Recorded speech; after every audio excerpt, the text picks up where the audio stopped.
शेतकरी बंधू नमस्कार. मी गौरव जंगले, मनोज फटेलागर सेनगाव. तर आज आपला हा व्हिडिओ काढायचा उद्दिष्ट असा आहे की बरेच लोक आता हळदीचा पहिला बेसल डोस कोणता टाकावा यासाठी आम्हाला कॉल करत आहेत. तर त्यातून एक गोष्ट लक्षात आली की जास्तीत जास्त उत्पन्न काढायच्या शर्यतीमध्ये आपण जमिनीकडे दुर्लक्ष करीत आहोत. म्हणजे असं की रासायनिक खताचा भडीमार वापर करून आपण आपली माती जी आहे ती खरंच मातीमध्ये घालवत आहोत. याचं उदाहरण आपल्याला दिसून येते की ज्या जमिनीचा सेंद्रिय कर्ब आधी 1% होता तो आता खाली खाली होत 0.60% ते 0.50% एवढा झालेला आहे. म्हणजे आपली जमीन सुपीकतेकडे न जाता नापिकतेकडे आलेली आहेत. आणि सर्वजण एक गोष्ट लक्षात आली असेल की किती पण रासायनिक खत टाकलं तरी आपले उत्पन्न काही जास्त वाढत नाही आहेत. तर उत्पन्न का बरं वाढत नाही आहेत? आपण जे रासायनिक खत देतो पिकाला हे डायरेक्ट पिकाला उपलब्ध होते का? आपण याचा विचार करत नाही. तर नाही, ते डायरेक्ट पिकाला उपलब्ध होत नाही. तर ते उपलब्ध होण्यासाठी जमिनीमध्ये जीवाणू असणं महत्वाचे आहे. तर जीवाणू कोणते?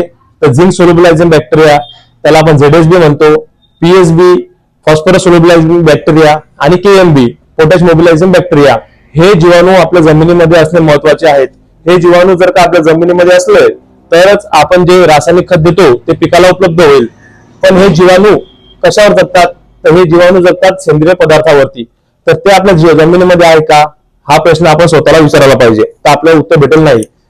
तर मग यासाठी आपण काय करायला पाहिजे? तर जमिनीचा जर का आपल्या सेंद्रिय पदार्थ वाढवायचे आहेत, जमिनीचा सेंद्रिय कर्ब आपल्याला वाढवायचा आहे, तर आपल्याला आपल्या शेतामध्ये सेंद्रिय खत, कोंबडी खत, हिरवळीचे खत हे वापरणे आवश्यक आहे. पण आपण बघतो आहे की शेतकरी एवढा बिझी झाला आहेत की ढोरं, जनावरं, वासरू काही सांभाळायला त्याच्याकडे वेळ नाही. म्हणून कालांतराने रासायनिक आपलं सेंद्रिय खत हे शेतकऱ्याकडे नाहीत. आणि जे काही रासायनिक खत आहे ते कुजलेलं नाही आहे. मग जर कुजलेलं सेंद्रिय खत नाही आहेत, तर मग जर का सेंद्रिय खत कुजलेलं नाही आणि ते आपण आपल्या मातीमध्ये टाकत आहेत, आपल्या शेतामध्ये टाकत आहेत, तर ते जमिनीसाठी विष आहेत.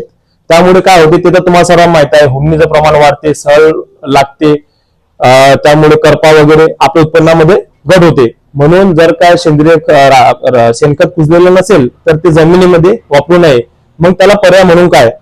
तर ऍग्रिसर्च कंपनीचे ओरिजिनो नावाचे एक उत्पादन आहे, चांगल्या क्वालिटीचे मशरूम बेस ऑर्गॅनिक खत आहे, सेंद्रिय पदार्थ आहेत, ते वापरले चालते. तर त्या ओरिजिनो बद्दल आपण आज डिटेल त्यांच्या जे प्रतिनिधी आहे त्यांच्याकडून जाणून घेऊ. सर नमस्कार. नमस्कार. आपला परिचय सांगा. माझं नाव गजानन नाना गायकवाड. मी ऍग्रिसर्च इंडिया प्रायव्हेट लिमिटेडचा प्रतिनिधी आहे. बर. तर आपले जे हे ओरिजिनल नावाचं उत्पादक आहे हे शेणखताला पूरक कशा प्रकारे हे जरा शेतकऱ्याला सांगा. ओरिजिनल सेंद्रिय खत हे शेणखताला एक उत्तम पर्याय असून शेणखताच्या तुलनेत ओरिजिनल या खतामध्ये अन्नद्रव्य, सूक्ष्मजीव आणि उत्पादन वाढीसाठी लागणारे जे घटक आहेत त्यांनी हे समृद्ध आहे.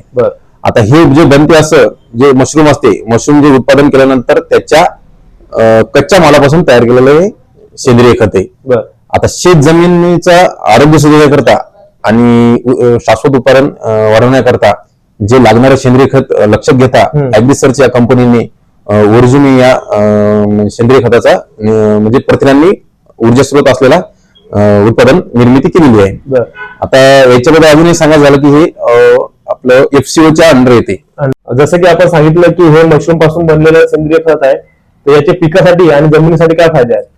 ओरिजिनल सेंद्रिय खत यापासून मिळणारे सर्व प्रकारचे आवश्यक असे अन्नद्रव्ये जे की नैसर्गिकरित्या उपलब्ध होत असल्याने पिकांची आणि मुळाची जोमाने वाढ होते.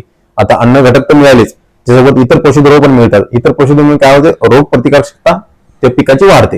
आता रोग प्रतिकारक्षमता वाढली म्हणजे काय होणार? पिकामध्ये जे मर, कूज, जे सड असते, रोगराई कोणतीही येणार नाही. रोगराई कोणतीही याच्यामुळे येणार नाही. याच्यामुळे अजून तुमच्या जमिनीची जे पोत सुधारते. त्याच्यानंतर अजून याच्यामध्ये सांगायचं झालं तर जे फुल असतात ती झाड कुठेतरी झाड होते.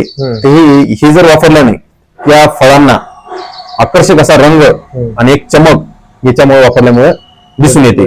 आणि हेच वापरल्यामुळे अजून एक गोष्ट म्हणजे सांगायचं झालं तर तुमचं जैविक, भौतिक आणि रासायनिक जे गुणधर्म आहे ते सांभाळते आणि जमिनीची सुपीकता सांभाळून ठेवते आणि तुमच्या जमिनीमध्ये जीवजंतू आहेत ते तुमची संरक्षण देते. आता शेणखत आणि ओरिजिनल सेंद्रिय खत याच्यामध्ये थोडासा फरक सांगतो तुम्हाला. आता शेणखत वापरल्याने काय होते? शेतामध्ये तण तयार होते. ओरिजिनल खत वापरल्यानंतर आपल्या शेतामध्ये कोणतेही तण तयार होणार नाही. आता याच्यामध्ये काय असतं? शेणखतामध्ये तुमचं काडी कचरा, भेसळ, कापड आणि हे ओरिजिनल सेंद्रिय खतामध्ये तुम्हाला कोणतीही भेसळ आढळणार नाही आणि हे कुजलेलं शेणखत आहे. तर यांनी सांगितल्याप्रमाणे ओरिजिनो हे पूर्णपणे कुजलेलं सेंद्रिय खत आहे. त्याचबरोबर याच्यामध्ये ऑर्गॅनिक कार्बन, सेंद्रिय कार्बन आणि अदर मिनरल सुद्धा बऱ्या प्रमाणे उपलब्ध आहेत. तर साहेब हे एकरी किती वापरायला पाहिजे? एकरी याचं प्रमाण जर सांगायचं झालं हा, तर 10 ते 12 बॅग आपल्या कोणत्याही रासायनिक जे आपण भेसळ डोस मध्ये घेणार आहे दुकानदाराकडून विकत, हा. त्याच्यासोबत हे भेसळ मध्ये मिक्स करून मिक्स घ्यायचं. करून आपल्या शेतामध्ये टाकायचं आहे. म्हणजे एकरी 10 ते 12 बॅग हे आपल्याला पर एकर वापरायचं आहे. आणि वापरताना शक्य जर का झालं तर आपण जे काही रासायनिक खत टाकू, SSP म्हणा 10-26-26, हे त्याच्यासोबत जर का मिक्स करून टाकलं तर हे पिकाला उपलब्ध चांगलं होतं. तर हे अशा प्रकारे योग्य दर्जेदार असं सेंद्रिय खत आपल्या मार्केटमध्ये उपलब्ध आहे. आपल्या मनोज फर्टिलायझर रिसोड, मनोज फर्टिलायझर सेनगाव आणि मनोज फर्टिलायझर वाशिम या तिघी ठिकाणी उपलब्ध आहे. आपल्याला जर पण हे हवं असेल तर मी माझा नंबर तुम्हाला स्क्रीनवरती शेअर करतो. तुम्ही तिथे मला मेसेज, कॉल करू शकतात. याचं म्हणजे हे आपल्यासाठी महत्वाचे काय आहे, आज शेणखत बाजारामध्ये उपलब्ध नाही. उपलब्ध असलं तर त्याचे रेट खूप आहे. एकरी आपल्याला 4-5 साला टाका लागतात. त्या हिशोबामध्ये हे आपल्याला परवडणारं दर्जेदार एक सेंद्रिय खत आपल्याला मिळून जाईल.